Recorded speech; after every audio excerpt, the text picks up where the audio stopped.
Hello students, now I am going to discuss about rectangular waveguide.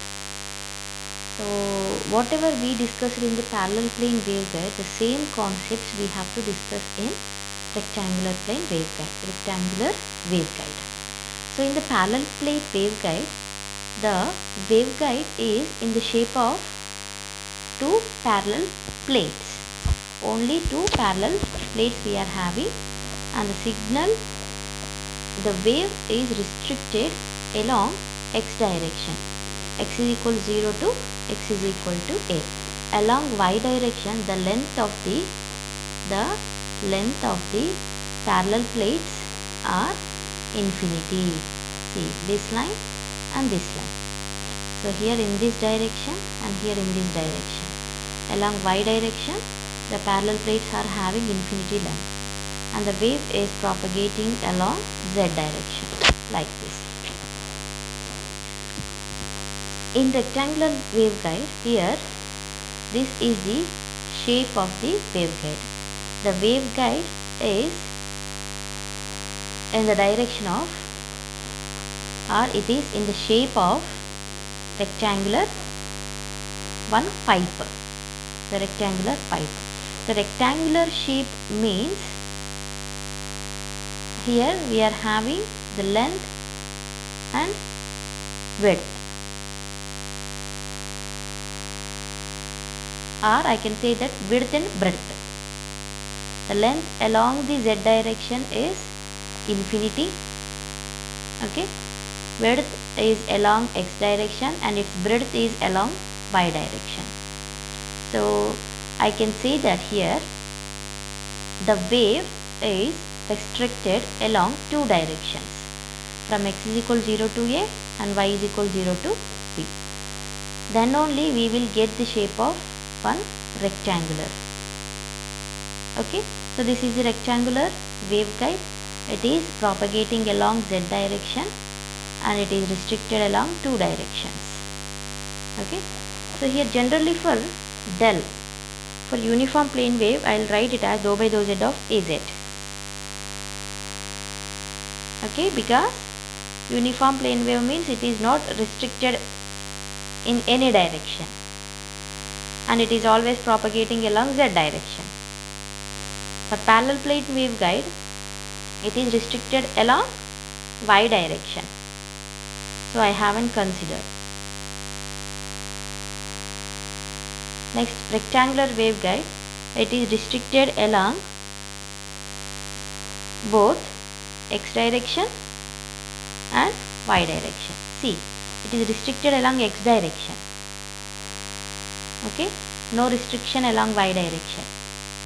Here no restriction along x and y, so no, there is no need to take dou by dou x ax, dou by ay, x term, y term. It is restricted along x direction, that's why this term considered. Rectangular plane waveguide means it is restricted along both x and y direction and it is propagating along z direction. Okay, now I want to derive the expression for propagation constant. In the parallel plane waveguide, we have propagation constant like this. See, for uniform plane wave, for uniform plane wave, del, what is, sorry, not del, it is gamma. Gamma is equal to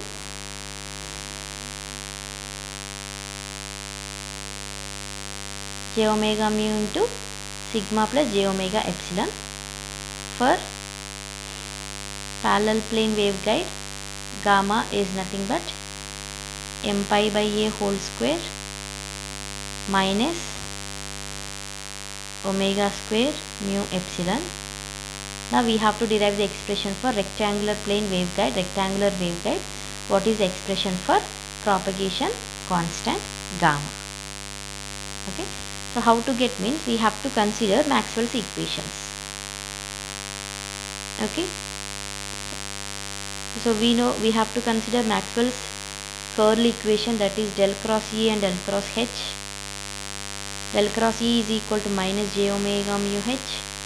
Del cross H is equal to j omega epsilon E. Okay, and What are the wave equations? After considering the Maxwell's Hurley equation, you have to consider wave equation. Okay, so wave equation are del square E is equal to gamma square E, del square H is equal to gamma square H. So these are the equations for uniform plane waveguides. Okay, and we know that for free space gamma is equal to j beta only, because in free space attenuation is 0. Then for uniform plane waveguides, that is gamma is equals to j omega under root of mu epsilon. Just you have to substitute alpha is equal to 0 in gamma, that is parallel plane waveguides.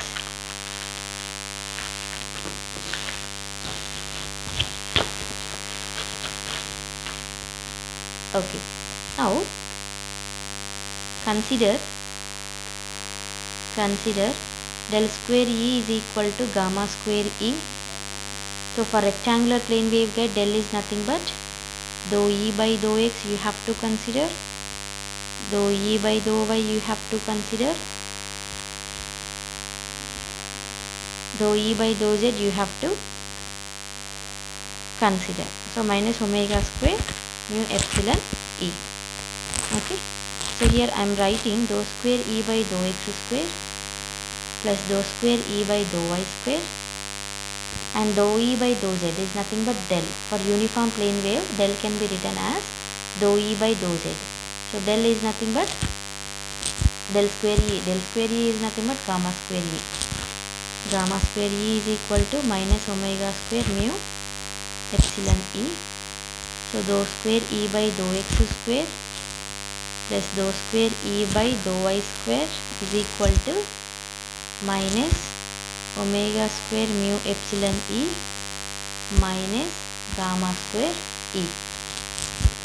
So dou square E by dou X square plus dou square E by dou Y square is equal to minus of omega square mu epsilon plus gamma square into E. So here I will write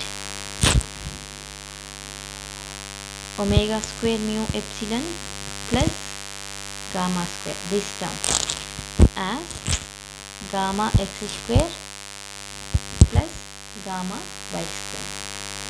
In the last session parallel plane waveguide, this is replaced with gamma x square itself. So here in the parallel plane waveguide, the wave is restricted along x direction. That's why I have considered only gamma x. But here in rectangular, it is restricted along both x and y direction. That's why we have to consider two terms, that is gamma x and gamma y. Now final equation, dou square E by dou x square, dou square E by dou y square minus of gamma x square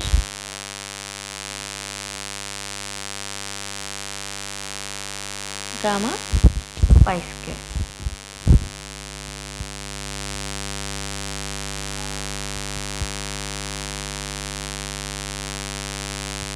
Okay, into E. This is the final expression for rectangular plane waveguide. Now actually we have to derive the expression for what? Gamma, the propagation constant. So here gamma square plus omega square mu epsilon, this one, right? This one is replaced with this one. So just consider this equation, gamma x square plus gamma y square. So gamma square is equal to gamma x square plus gamma y square minus omega square mu epsilon. Next,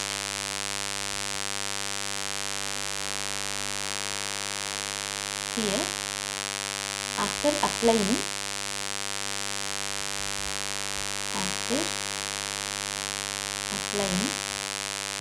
boundary conditions, that is Ex is equal to 0 for x is equal to 0 and x is equal to a, y is equal to 0 and y is equal to a. Similarly, Ey is equal to 0 for x is equal to 0 a and x is equal to a, y is equal to 0 and y is equal to a. We have to apply 4 boundary conditions, because for rectangular waveguide along two sides the wave is restricted from x is equal to 0 to a and y is equal to 0 to b, and these are the tangential component of electric fields. Okay, so after applying the boundary conditions, I will take gamma x as m pi by a and gamma y is equals to n pi by b. Okay, so these already we discussed, and I already derived the expression for this gamma x and how I got the gamma x as m pi by a in the parallel plane waveguides. Okay, so here simply gamma is equals to under root of m pi by a whole square plus n pi by b whole square minus omega square mu epsilon. So this is the expression for gamma. Okay, now in rectangular plane waveguide, what is the expression for cutoff frequency? We'll see. The same thing we did in parallel plane waveguide. The same equation we have to, the same process we have to follow. So for rectangular waveguides, what is gamma? It is m pi by a whole square plus n pi by b whole square minus omega square mu epsilon. So this as alpha and this as beta. So three conditions we have to consider, that is if alpha is greater than beta, then only attenuation will present, no propagation, as we discussed in the last session. If alpha less than beta, then only propagation, no attenuation. Okay, so if alpha is equal to beta, that is gamma equal to 0. Gamma equal to 0 means the frequency at which the gamma is 0, that frequency is known as a cutoff frequency. Okay, that cutoff frequency is nothing but we have to replace omega with omega c, or f is nothing but fc. So this is the frequency which is differentiating between attenuation and propagation. The frequency at which the propagation started is known as the cutoff frequency. Okay, so here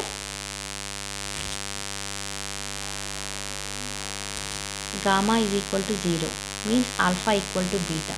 Alpha equal to beta is nothing but m pi by a whole square plus n pi by b whole square is equal to omega square mu epsilon. Omega is nothing but we have to consider omega c square. M pi by a whole square plus n pi by b whole square is equal to omega square mu epsilon.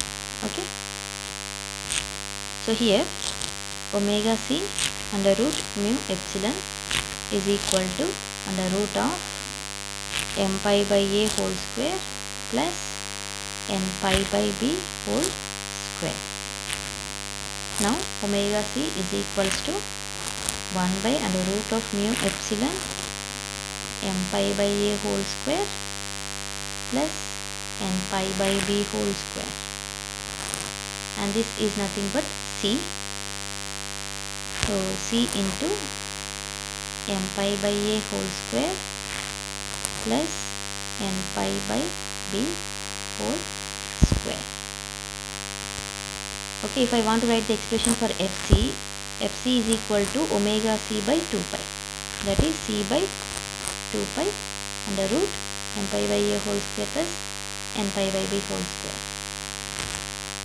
Okay, and this can be simplified as fc is equal to c by 2. If I take pi common, pi square will be there inside, and that square and root will get cancelled. It will come out as a pi, and this pi will get cancelled. I'll get c by 2. So it is m by a whole square plus n by b whole square. So this as fc. Next, similarly, this is omega c and this is fc. If I want to write the expression for lambda c, wavelength, and we know the relationship between lambda frequency, c by fc. So lambda c is equal to, I'll get 2 by square root of m by a whole square plus n by b whole square. I'll get 2ab by square root of m square b square plus n square a square. So this is the final expression for wavelength, cutoff wavelength. Thank you.